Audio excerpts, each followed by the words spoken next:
Warhammer 40,000 Space Marine 2 dev says big budget games are failing in part because teams are overscoping their project. Lately we have seen a bunch of big games not do too well, and we have seen the Warhammer 40,000 guys, Space Marine 2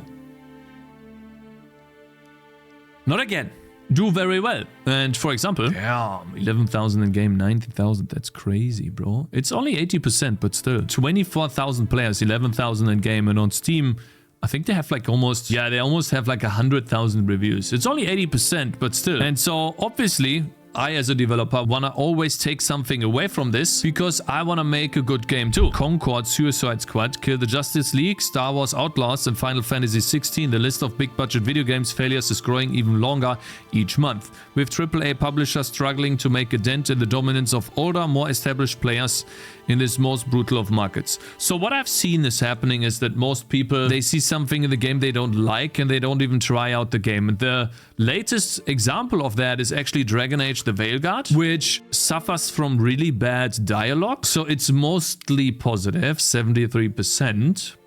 But there's quite a few players who are enjoying the game, and before the launch of the game, most people were saying that it's gonna be a flop. But what I'm seeing right here is just the game's been getting bigger. Mostly this stuff happens here because there's a bunch of people saying the same thing and you're just looking online for validation. I think that's mostly what's happening in these cases. For these types of games, even though I know that the dialogue in this game is really cringe and I can't listen to it myself. However, you should build your own opinion. And I think that's mostly what's happening. There's a bunch of people who are just looking to be validated online. That being said, there's also been like Concord has failed and Suicide Squad is really bad and Star Wars Outlaws. Anyways, let's not get too distracted of this. I think when your team gets too big, you become, I guess it's called sluggish. So like you move slower than you could move because, let's say, making a decision needs to be accepted by some sort of committee, and you can't just go and talk to someone really quickly and say, okay, I want to try out this, and then you try that out and boom, you have it in a game, it works or it doesn't work, and then you can remove it. In bigger companies, you have to have these communication points, and that usually takes a longer time, and you need to have things applied, or not applied, but accepted first. But let's see here. The list of big budget video games failures is growing longer each month, with AAA publishers struggling to make a dent in the dominance of older, more established players in this most brutal of markets. Yeah, so most older players just don't like these new titles. Maybe also because they have seen them. Like for me, I have mostly seen many things already, and I don't want to spend $60 on something that's mostly a copy of something that already exists. Assassin's Creed, for example. I could play the first one, but why would I play the second, third, or fourth installment of the same game? Just because it's a different story? I don't think so. Throughout it all, massive hits come out of nowhere. One of those is Warhammer Space Marine 2. Yeah, developed by World War Z and showrunner Studio Saber Interactive and published by Focus Entertainment. Of course, Space Marine 2 benefited from the strength of Warhammer 2000 brand, but this could be said for many other AAA games too. So for example, Star Wars. It's benefiting from Star Wars, right? Or Suicide Squad. That's benefiting from the Justice League, right? Final Fantasy is benefiting from being Final Fantasy, of course, which is carefully managed by Games Workshop and about as big as it's ever been. But still, Space Marine 2's breakout success came as a surprise even to its developer, as Saber Chief Creative Officer Tim Willets told IGN in a recent interview. Okay, so this is the guy, right? Tim Willets. As the video game industry comes to terms with the high-profile failure of the likes of Concord and Suicide Squad, and even like, I think if they didn't delay Assassin's Creed Shadows, I'm pretty sure that would have been a flop too. Because the outrage of the game was already very big, but people have seen from the demo version that they played, it was also very buggy. It's difficult to say always, but it's definitely a huge thing is that people see things that they don't like the companies to work on. For example, Silent Hill, there was a huge outrage on the characters being changed to have more round chins. Especially the female characters, and them not being as attractive as in the original game. But the game still received an overwhelmingly positive review count. And so ultimately, studios spend time on this stuff, which takes away from spending time on other things in the game. But you can make good games even if you work on this. It seems like those games spend too much time on this side of the spectrum than to actually like try to make a good game. Or you have positive toxicity, right? You can't say something bad about Concord or otherwise you get shut down or maybe you even lose your job. As the video game industry comes to terms with the high-profile failure of the likes of Concord and Suicide Squad, what enabled Space Marine 2 to succeed? So what is the difference in Space Marine 2 to these games? And I think like it's like a very manly game. And like other games and also like the Veilguard, from what I've seen, it's so soft. People, like especially gamers, they want to have, like they want to feel manly. And so that's one big thing. But let's see. Both Concord and Suicide Squad took years to develop at the cost of hundreds of millions of dollars.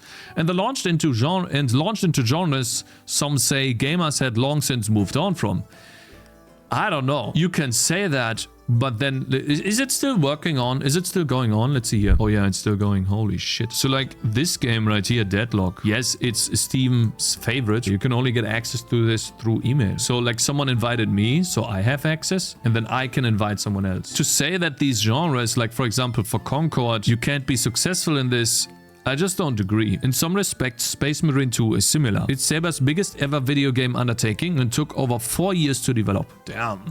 By a team, by the way. A significant cycle as far as a AAA production goes, although we have seen with Concord and Suicide Squad hardly an outlier. Yeah, so these games took more than 4 years. I think Concord was even 8 years.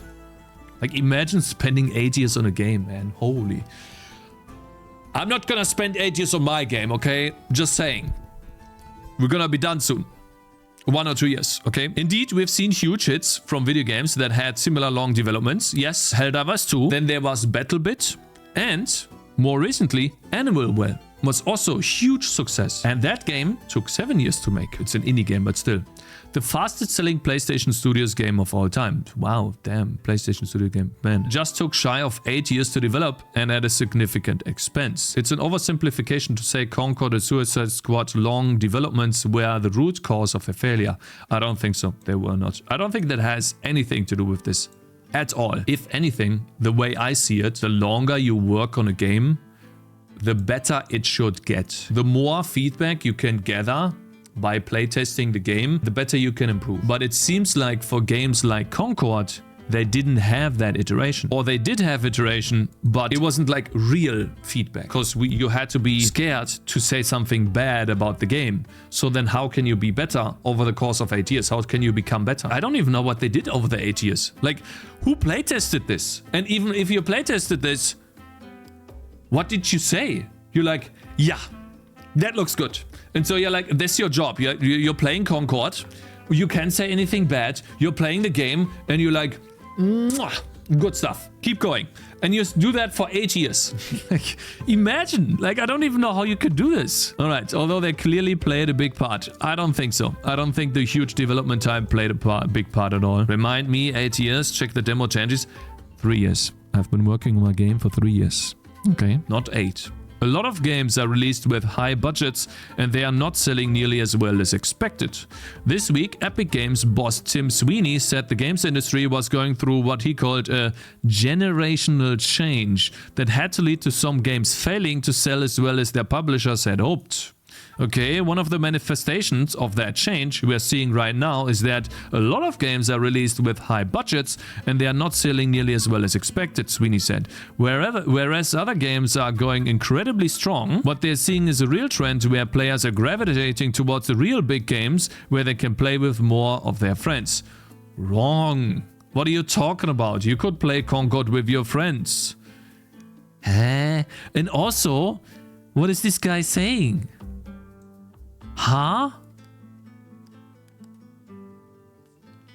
He's advertising Fortnite? Like, no, that has nothing to do with this. Like, of course, yeah, Helldivers 2, you can play that with your friends. Of course, but that's not the reason why it's so successful, or not the only reason. Wait, that's read as somewhat ill-advised. Yeah, okay, thank you. Dig that single-player games, exactly, or at least their sustainability as AAA projects. Yes, Space Marine 2 and Helldivers are boosted by their co-op play, but single-player games continue to sell well in record numbers. From Software's Elden Ring. Yeah, thank you. Exactly. Elden Ring, Black Myth Wukong. Thank you. Yeah, thank you. Yeah, both predominantly single-player games. And these are crazy. I don't know about you. How many of you played Palworld and how many of you have played Palworld together with your friends?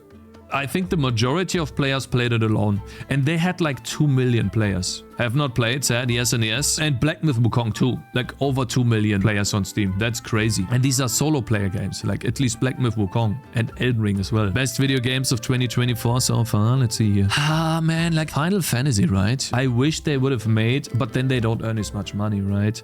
I wish they would have made the full Final Fantasy VII in one game. But what they're doing is they're making the full Fantasy VII game in, I don't know how many games they plan, like 10 games or something? I wish they would have done one game. Let's see, let's move on. Get the ultimate browser of games. Oh, I see. Okay, nice advertisement here, bro. Okay, let's see. Willets has its own theory on what's happening, speaking to IGN. Willets said that the problem isn't necessarily that AAA games take too long to develop and thus launch into already abandoned genres. Rather, yeah, so we've seen that with Deadlock, right? Rather, Willets believes AAA developers are trending to overscope their games, which in turn means they fail to do any of the one thing brilliantly. Oh shit.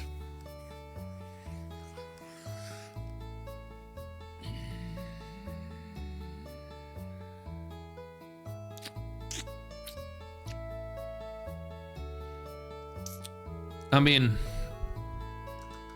maybe we just don't break these obstacles in the game, huh? Maybe we just leave them as obstacles and you can't break them, huh? What do you guys think, huh? Yeah. Called out. I do have quite a bit of scope, yeah. Focus on yoinking, you're very good at it. Just do it brilliantly. It's already overscoped, I know. Keep it simple and keep it stupid.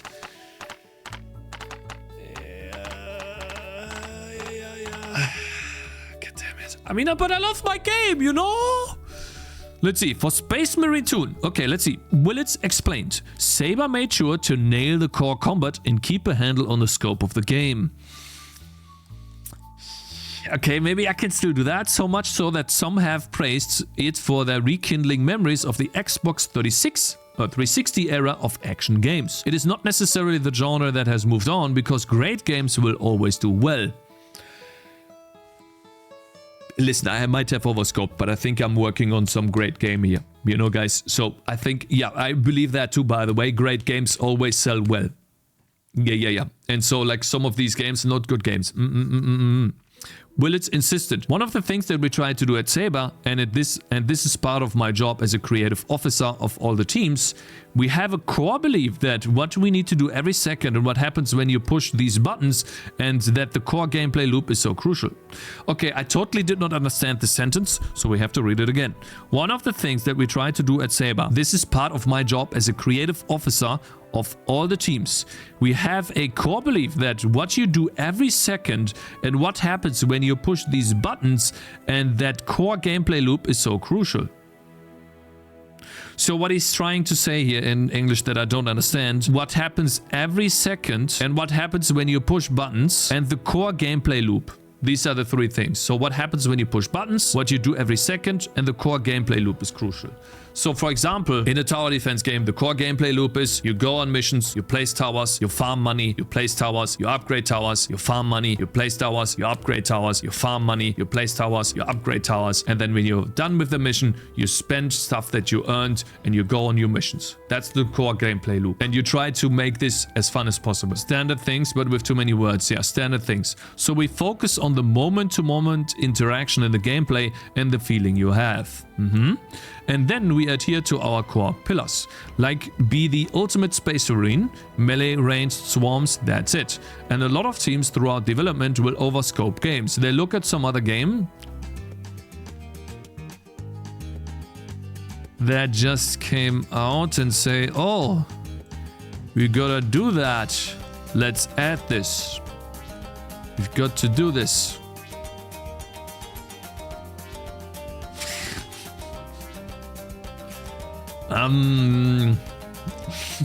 Yoinking mentioned, yeah, that's true. No, he's not wrong. He's right. Anyways, okay. Let's see. And they lose focus on the core, what actually makes the game fun. We are not in Space Marine 2 doing things that, well, wait. We are not in Space Marine 2 doing things that, wait, I don't understand the sentence. We are not in Space Marine 2 doing things that, well, the swarms are new technology, but there isn't some revolutionary new gameplay mechanic that no one's ever seen before. I don't understand this wording. The sentence is horribly worded, yeah. So he's saying that they're not doing something new. They're just doing something that already exists, but they're doing it very well. So they took, let's say, killing swarms of enemies, and they tried to make that as crisp as possible. Sound effects, shooting, visuals, aiming, maybe some aim assists. Basically making that part of the gameplay feel as crisp as possible. There are gameplay mechanics that people are familiar with, but we do it really, really well. And we execute really, really well. What business are we in where you fail if you sell less than 5 million? There's the question of the cost of development. Yeah, I think, so this is my, for example, Diablo 3 has like 9,000 people working on the game. Or had 9,000 people had their hand in the game at some point. How do you even have that many people working on a game, man? I think you need more people managing this than actually developing. I think it's so easy having a bunch of people that you work with and then you can just talk to each other and you're done, right? Oh, I'm gonna do this today, Jimmy. Okay, bro, I'm just gonna make sure that you don't hit that button over there, okay? Don't touch this code, please. I'm not done with it yet. Okay, yeah, I'm not gonna touch that. Okay, fine, let's do it. Too many managers, too many people, yeah. There's the question of the cost of the development, yeah, which pretty much every AAA publisher has said has risen sharply. Once again, with the launch of the latest generation of consoles, development costs, Willets said, have got so out of control that some AAA games, especially those in the US, states such as California, now have unreasonably sales expectations to set against their budgets. Saber, Willets insisted, developed Space Marine 2 affordably, okay, how much? With a budget of less than half of that of Doom Eternal, the last game Willets worked on while boss of id Software before leaving to join Saber in 2019. Okay, Doom Eternal, let's see, development cost? 60 million. And so they developed their game for 30 million. We don't need to sell 4 million units to make it a success, Willets said. There are many games, sadly, especially out of North American developers, where if you do not sell 5 million copies, you are a failure. I mean, what business are we in where you have to fail if you sell less than 5 million? Yes, so that's bad. He continued, there are examples like that, and we do not want to be that business. We want to be a developer that focuses on the core experience, what makes a game actually fun, and then do it really, really well and make it affordably. See, that's what I want to do too. I think, like, so you guys, do you remember Timothy Kane talking about the core gameplay loop of games? Essentially, he says that too. You define the core gameplay loop of your game and you just try to work on that. Look at Showrunner. Dude, Showrunner is literally driving trucks through mud. That's it. I'm done. I just described the game. 15 million people played it because the experience is perfect.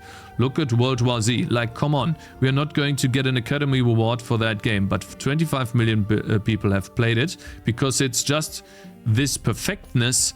That's what we do well. Even with Willets' overscoped argument in mind, there are exceptions to the rule. Consider Larian's Baldur's Gate 3, yeah, which, including its successful early access period, was in the works for around 6 years before its record-breaking launch in 2023. Yeah, and so Baldur's Gate is one of those games that had like huge scope.